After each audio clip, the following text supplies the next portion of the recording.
कृष्ण मनमोहना नमः गोपाल नमः कृष्ण। যদি আমি কোনো বনে যাই, কোনো নির্জন বনে, সেই বনের বিষয়ে, সেই পথের বিষয়ে, গাছপালার বিষয়ে, পশুপক্ষীর বিষয়ে আমার যদি কোনো জ্ঞান না থাকে, সেই বনের ক্ষুদ্র থেকে ক্ষুদ্রতর অংশের বিষয়ে যদি আমার কোনো জ্ঞান না থাকে, তাহলে হতেই পারে সেই বনে কোথাও আমি হারিয়ে যাব। হয়তো এমনভাবে হারিয়ে যাব কোনোদিনও বাইরেই বেরোতে পারবো না। তাই সেই বনের বিষয়ে জ্ঞান লাভ করা আবশ্যক। এটাই হলো শিক্ষা। জীবনে বেশিরভাগ মানুষই কেন অসফল হন? ওনারা একটা লক্ষ্য স্থির করেন, কিন্তু সেই পথের বিষয়ে তারা পর্যাপ্ত জ্ঞান অর্জন করেন না। সেই পথে কি বিপদ আসতে পারে প্রত্যেকটা পৃষ্ঠার জ্ঞান তাদের নেই, আর সেই জন্যই তারা অসফল হন। আপনি জীবনে যখনই কোনো লক্ষ্য স্থির করবেন, কোনো লক্ষ্য সাধন করবেন, পরিকল্পনার সাথে সেই পথে অগ্রসর হন। সেই পথকে বোঝার চেষ্টা করুন, সেই পথের বিপদ সম্পর্কে জ্ঞান লাভ করুন, সব কিছু জানার চেষ্টা করুন, অজানা তথ্য আহরণ করুন, আর তারপর সেই লক্ষ্যের প্রতি নিজেকে সমর্পিত করুন। তবেই আপনি সাফল্য লাভ করবেন। আর এই মন প্রসন্ন হয়ে বলবে, রাধা রাধা। আপনি নিশ্চয়ই কখনো অনুভব করেছেন, যদি কোনো নির্মল ব্যক্তির কাছে গিয়ে বসেন, তাহলে মনে নির্মল অনুভূতি হয়, এই মন শান্ত হয়ে যায়। সেইখানেই কোনো দুশ্চরিত্র মানুষের কাছে গিয়ে বসলে এই মন বিচলিত হয়ে যায়। কারণটা কি? কারণ যে ব্যক্তি নির্মল মনের, তিনি সবার মধ্যে নির্মলতা ছড়িয়ে দেন। আমাদের অন্তরে যা থাকে আমরা সেটাই সবার মধ্যে বিতরণ করি। যদি আপনি এই সংসারে শুভ বোধ ছড়িয়ে দিতে চান, তাহলে প্রথমে শুভ গ্রহণ করুন, তা অর্জন করুন।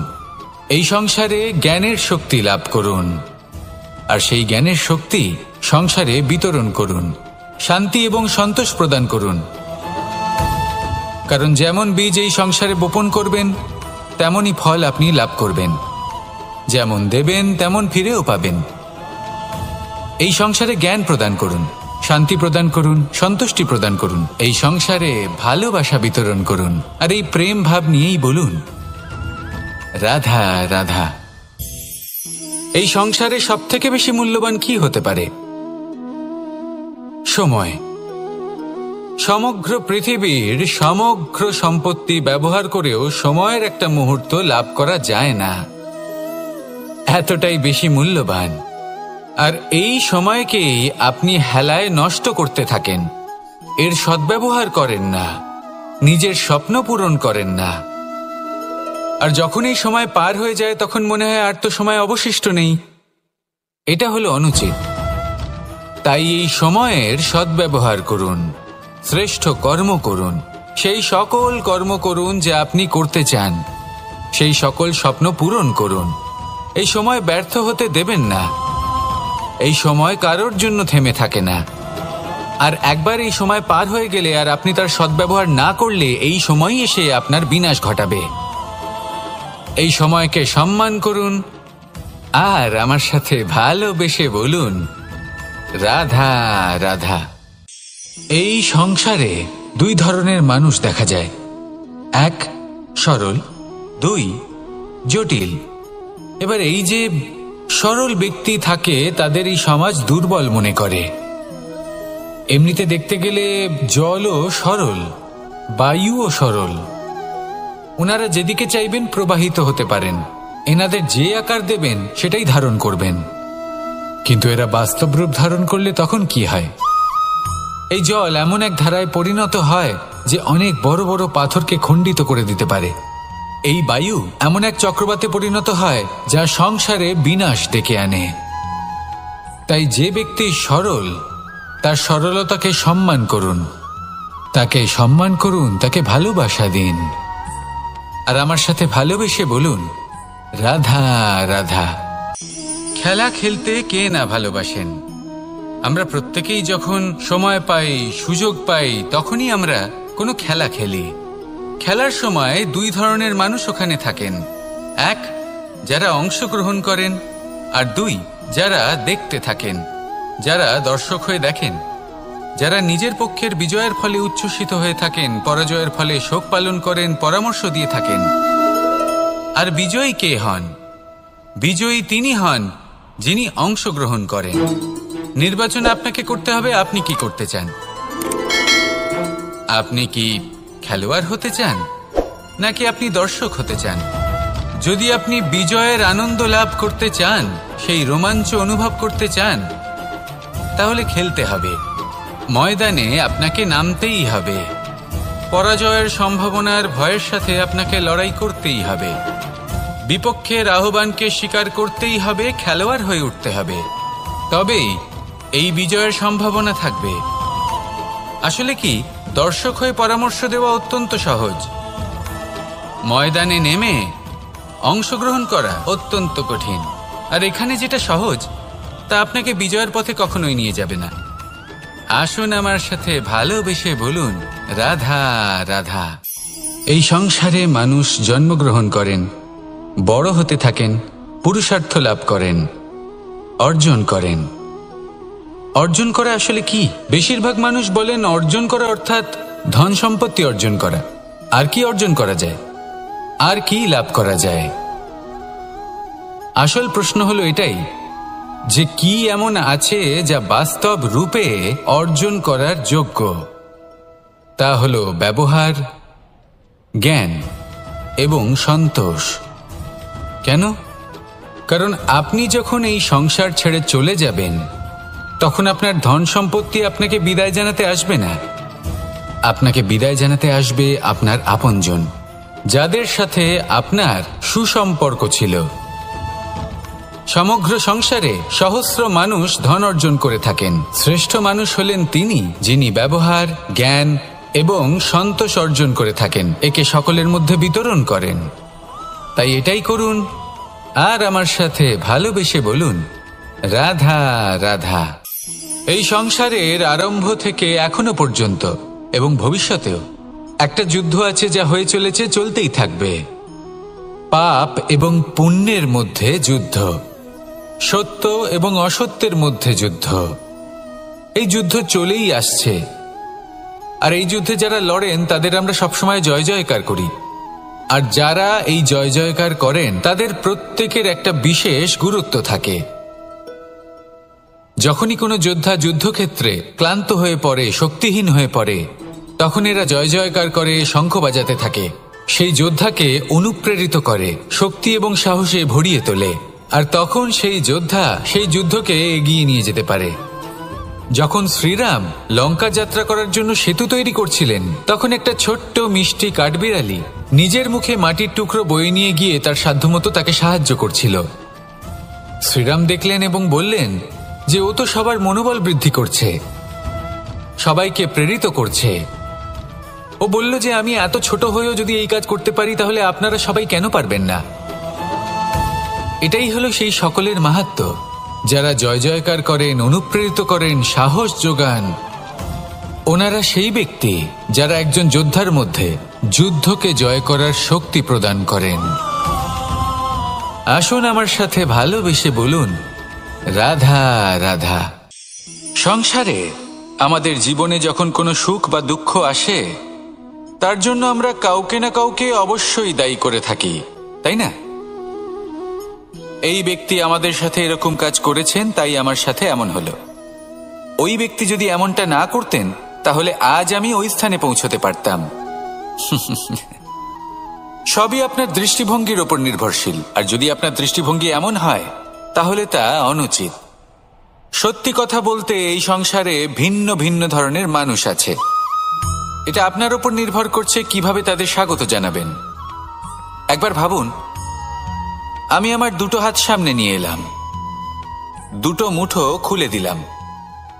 দুই প্রকারের মানুষ আসবেন, কিছু না কিছু দিয়ে যাবেন। এই মুঠো যদি আমি বন্ধ করে দিই, তাহলে না কেউ আমাকে কিছু দিতে পারবে, না আমার কিছু যাবে আসবে। নিশ্চয়ই বুঝতে পারছেন এই দুই ধরনের ব্যক্তি কারা এবং তারা কি দিয়ে যান। আমি যদি নিজের মুঠো খুলে দিই, তাহলে কিছু ভালো মানুষ আসবেন, আমাকে আনন্দ, সন্তুষ্টি, জ্ঞান প্রদান করে যাবেন, ভালো অভিজ্ঞতা দিয়ে যাবেন। কোনো খারাপ ব্যক্তি যদি আসেন, তাহলে তিনিও খারাপ অভিজ্ঞতা দেবেন, যার থেকে আমি শিক্ষা লাভ করব। এই সব কিছু আমি লাভ করতে পারি।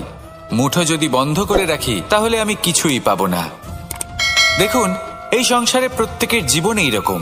প্রত্যেকের জীবনে সবকিছুই আছে, ভালো খারাপ দুই মানুষই আছে, ভালো অভিজ্ঞতা আছে, খারাপ অভিজ্ঞতা আছে। নির্ভর করছে আপনার উপর যে আপনি কি করবেন। এনাদের স্বাগত কিভাবে জানাবেন, কার থেকে কি বুঝবেন, কি শিখতে পারবেন, আর কোন দৃষ্টিভঙ্গি নিয়ে অগ্রসর হবেন।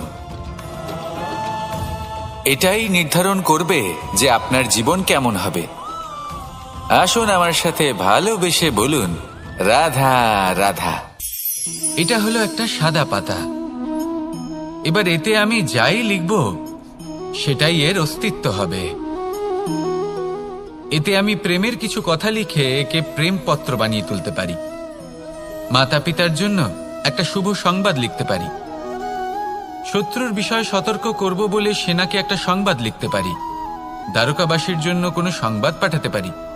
যাই লিখব এই পত্র সেটাই হয়ে উঠবে। সেই রকমই হলো আমাদের জীবন। আমরা যেমন কর্ম আমরা করব, আমাদের অস্তিত্ব এবং ব্যক্তিত্ব ঠিক তেমনই হয়ে উঠবে। যদি আপনি একটা অসাধারণ, উজ্জ্বল এবং সম্মানজনক জীবনযাপন করতে চান, তাহলে তার একটা রহস্য আপনাকে বলি। যেমন কথন হবে, কর্ম তেমন হবে। অর্থাৎ যতটুকু বলেছেন ততটুকুই করুন, আর যতটুকু করেছেন ততটুকুই বলুন। এই একটা নিয়ম যদি আপনারা পালন করেন, তাহলে এই সংসারের সমস্ত পণ্ডিত আপনাকে অবশ্যই সম্মান করবেন। তাহলে এটাই করুন আর আমার সাথে ভালোবেসে বলুন, রাধা রাধা। কখনো কোনো পাখিকে দেখেছেন? যখন সে প্রথমবার উড়তে চেষ্টা করে, সে বাসা থেকে মাটিতে পড়ে যায়, কিন্তু সে হার মানে না। চেষ্টা করতে থাকে, করতেই থাকে, ডানা ঝাপটাতে থাকে, আর তারপর সে উড়তে শেখে। গোল শালগ্রাম শিলাকে দেখুন, পর্বত থেকে খসে পড়ে, ধাক্কা খায়, জলের প্রবাহ দ্বারা ঘর্ষিত হয়, তারপরে তা শালগ্রামে পরিণত হয়। ভেবে দেখুন, যদি কোনো পাখি প্রথমবার উড়তে গিয়ে এটা ভাবে যে না না, যদি আমি পড়ে যাই তবে, আমার যদি আঘাত লাগে তবে, আর যদি ভয়ের কারণে সে শুরুই না করতে পারে, চেষ্টাই না করে, তাহলে কি সে উড়তে শিখবে? কখনোই নয়। এটাই আমাদের শিখতে হবে, প্রারম্ভ করতে হবে। তা অত্যন্ত গুরুত্বপূর্ণ। যখন আমরা কিছু শুরু করি তখন ভয় করে, কিন্তু যদি এটা না করেন, জীবনে কখনো সামনে এগোতেই পারবেন না। হতেই পারে প্রারম্ভ করার পরে আপনি পড়ে যাবেন, বারবার নিচে পড়ে যাবেন, কিন্তু যদি নিরন্তর চেষ্টা করতে থাকেন, তাহলে একদিন না একদিন আপনি অবশ্যই সফল হবেন। এই শুরু করাটাই সব থেকে বেশি কঠিন। এর দ্বারা ভয়ভীত হবেন না। আসুন আর আমার সাথে ভালোবেসে বলুন, রাধা রাধা। যদি আমি আমার চোখ বেঁধে কোনো একটা নির্দিষ্ট দিকে নিজের সমস্ত শক্তি প্রয়োগ করে ছুটে যাই, তাহলে কি হবে? আমি কোথাও ধাক্কা খেতে পারি, নিজের ক্ষতি করতে পারি, কোথাও পড়ে যেতে পারি, তাই না?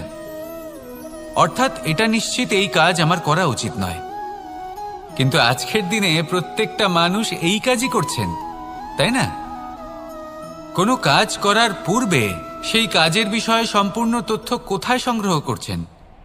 শুধু এটুকু জানেন যে এই কাজটা করলে কত ধন অর্জন করবেন আর কত নাম হবে, আর ব্যাস সামনে এগিয়ে যান। এটা উচিত নয়। পূর্ণরূপে যে কোনো কাজ করার আগেই সেই কাজের বিশ্লেষণ করে নেওয়া উচিত, তা বুঝে নেওয়া উচিত, এবং সেই বিষয়ে অবশ্যই খেয়াল রাখা উচিত যে আপনার শরীর এবং আপনার মন এই কাজ করার জন্য কি প্রস্তুত রয়েছে। যদি তা না হয়, তাহলে প্রথমে নিজেকে শুধরে নিন, তারপরে সেই কাজ করুন। যদি এইভাবে জীবনে সামনে এগোন, তাহলে সাফল্যের সম্ভাবনা জীবনে অনেক বেশি বেড়ে যাবে। তাহলে এটাই করুন আর আমার সাথে ভালোবেসে বলুন, রাধা রাধা। এই সংসারের সব থেকে বড় যোদ্ধা কে? কেউ বলবেন অর্জুন, কেউ বলবেন ভীম, কেউ বলবেন হনুমান, আদি ইত্যাদি।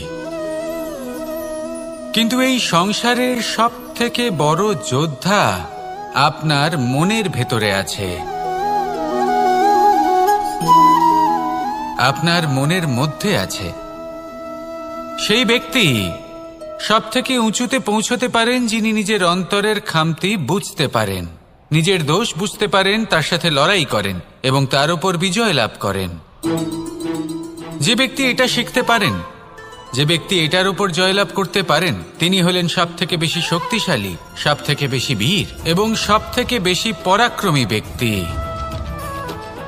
আমরা সকলে এই সংসারকে পাল্টাতে চাই। তার জন্য প্রথম পদক্ষেপ আপনাকে নিতে হবে, নিজেকে দোষমুক্ত করতে হবে।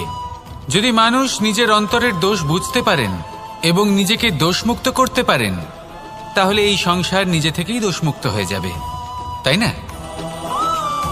তাহলে নিজেকে দোষমুক্ত করুন আর আমার সাথে ভালোবেসে বলুন, রাধা রাধা। মানুষের জীবন সবসময় ন্যায় আর অন্যায়ের মাঝে ঘুরপাক খেতে থাকে। প্রত্যেক মানুষের মনে হয় কোথাও না কোথাও তার সাথে অন্যায় হচ্ছে। কেউ বলেন যে ভাগ্য আমার সাথে অন্যায় করেছে, কেউ আবার বলেন এই সংসার আমার সাথে অন্যায় করেছে। আর প্রত্যেকেই ন্যায় বিচার চাইতে বৈঠক দাবি করে বসেন। কখনো এই বিচার গৃহে যান, আবার কখনো ওই বিচার গৃহে। যদি সত্যি কথা বলি, এই সংসারের সব থেকে বড় বিচার গৃহ আপনার কাছেই রয়েছে, আপনার মন। আপনার মনই হলো সব থেকে বড় বিচার গৃহ। এ খুব ভালো করেই জানে কি শুদ্ধ আবার কি অশুদ্ধ, এর শুভ অশুভর জ্ঞান রয়েছে, এ সব জানে। দেখতে গেলে প্রত্যেকটা মানুষ যদি নিজের মনের কথা শোনেন, তাহলে তিনি ভালোভাবেই বুঝতে পারবেন তিনি কি উচিত করেছেন আর কি অনুচিত। দিনে একবার রাত্রের নিদ্রায় যাওয়ার পূর্বে নিজের সাথে বসুন, চোখ বন্ধ করুন আর বিচার করুন আজ আপনি কি উচিত করেছেন আর কি অনুচিত। আপনার মন সঠিক বিচার তখনই করে দেবে। আসুন আমার সাথে ভালোবেসে বলুন, রাধা রাধা। আপনি কখনো কোনো পাথরের বুক চিরে বয়ে চলা কোনো নদী দেখেছেন? পাথর নদীর সামনে নত হয়ে যায়, তাকে বাধা দিতে চেষ্টা করে কিন্তু কখনো বাধা দিতে পারে না। এই নদী হলো ততটাই শক্তিশালী, কিন্তু এর আরম্ভ কোথা থেকে হয়? দূরে কোথাও কোনো পর্বতের চূড়াতে এক বিন্দু জল ঝরে পড়ে আর তার সাথে হিম গলিয়ে দেয়। তারপর জলের শক্তি বৃদ্ধি পায়, তারপর অনেক বিপদের সম্মুখীন হয় আর অনেক ধরনের বাধা সে অতিক্রম করে। তার শক্তির এতটাই বৃদ্ধি হয় যে তাকে বাধা দেওয়া একেবারেই অসম্ভব ব্যাপার হয়ে যায়। দেখুন, নদী তো মহান বটেই, কিন্তু তাকে মহান করে তুলেছে কে? সেই সকল বিপদ যার থেকে ও কখনো পালায়নি। সেইভাবেই আমাদেরও বিপদ থেকে পালিয়ে গেলে হবে না, তার সম্মুখীন হতে হবে সাহসের সাথে, পূর্ণ শক্তি প্রয়োগ করে। তবেই আমরা শিখতে পারবো, তবেই আমরা সামনে এগোতে পারবো। যদি আপনি জীবনে কুন্দন হয়ে উঠতে চান, তাহলে জ্বলন সহ্য করতেই হবে। আসুন আমার সাথে ভালোবেসে বলুন, রাধা রাধা। এ হলো গোলাপ ফুল। একে আমরা সকলেই চিনি। সমগ্র সংসার ভালোবাসে এই পুষ্পকে। এই ফুল দেখতেও সুন্দর। সবথেকে বেশি গুরুত্বপূর্ণ কথা হলো এর সুগন্ধ, যা দূর দূরান্ত থেকে ব্যক্তিদেরকে আকৃষ্ট করে। এই সুন্দর পুষ্প একটু মন দিয়ে দেখলেই দেখা যায় এর নিচে কাঁটা রয়েছে। এই সংসার বলে, এ প্রকৃতির কেমন রচনা, এত কোমল পুষ্প, এটা কি তীক্ষ্ণ কাঁটা সহ প্রস্ফুটিত হয়? এটাই হলো জীবনের সত্য। আমাদের অন্তরের সদ্গুণ, সেগুলিও এই ফুলের মতোই সুন্দর। সংসার এর সৌন্দর্য দেখতে পায়, এর সুগন্ধ চতুর্দিকে ছড়িয়ে পড়ে। কিন্তু এই সদ্গুণ জাগ্রত করে তোলার জন্য কঠোর পরিশ্রম করতে হয়, প্রতিনিয়ত চেষ্টা করে যেতে হয়। তাই জন্য যদি আপনি জানেন আপনার পথ উচিত কিন্তু তা কাঁটায় পরিপূর্ণ, তাহলে থামবেন না, চলতে থাকুন। একবার যদি অন্তরের সদ্গুণ জাগ্রত হয়, তাহলে এই সংসার এর সৌন্দর্য দেখবে আর সুগন্ধে আকর্ষিত হয়ে আপনার কাছে আসবে। এই মন, এই জীবন প্রসন্ন হয়ে বলবে, রাধা রাধা। মোহনের বাঁশির এই সুর, এই সঙ্গীত কার না পছন্দ হয়, সবারই খুব ভালো লাগে। এবার এই সুর আসে কোথা থেকে? কেউ বলবেন কৃষ্ণের হৃদয় থেকে। সত্য কথা, এই সুর হৃদয় থেকে নির্গত হয় এবং প্রকট হয় এই বাঁশি থেকে। এই বাঁশিটাকে দেখুন, এই ছিদ্রগুলি দেখুন, প্রত্যেকটা সুর থেকে নিজস্ব একটা স্বর নির্গত হয়। এবার যে ব্যক্তি এই সমস্ত সুর এবং স্বর বুঝতে পারেন, এতে নিপুণ, তিনি এই বাঁশির দ্বারা যে সুর নির্গত করবেন তা তো মধুর অবশ্যই হবে। এবার জীবনের সাথেও কিছুটা এরকমই ঘটে। জীবনের কিছু নীতি থাকে, অর্থ, কুটুম্ব এবং আধ্যাত্মিক। যদি জীবনের প্রত্যেকটা মুহূর্ত সুখময় হয় এরকম আপনি চান, তাহলে এই তিনটি নীতিতে আপনাকে নিপুণ হতে হবে।